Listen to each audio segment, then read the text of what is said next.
ఆదియందు దేవుడు భూమి ఆకాశములను సృజించెను. భూమి నిరాకారముగాను శూన్యముగాను ఉండెను. చీకటి అగాధ జలముపైన కమ్మియుండెను. దేవుని ఆత్మ జలములపైన అల్లాడుచుండెను. దేవుడు, వెలుగు కలుగునుగాక అని పలికెను. అప్పుడు వెలుగు కలిగింది. దేవుడు వెలుగును మంచిదిగా చూశాడు. వెలుగును అంధకారము నుండి వేరుచేసి వెలుగును పగలుగా, అంధకారమును రాత్రిగా పిలిచాడు. ఇదే మొదటి రోజు. దేవుడు ఆకాశమును సృష్టించి జలములను వేరు చేశాడు. ఇదే రెండవ రోజు. దేవుడు భూమి కనిపించునట్లు, సముద్రములు ఒక చోట చేరునట్లు ఆజ్ఞ ఇచ్చాడు. భూమి చెట్లు, మొక్కలు, ఫలవృక్షాలు పుట్టించెను. దేవుడు వాటిని మంచివిగా చూశాడు. ఇదే మూడవ రోజు.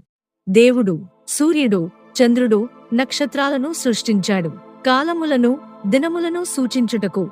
ఇదే నాలుగవ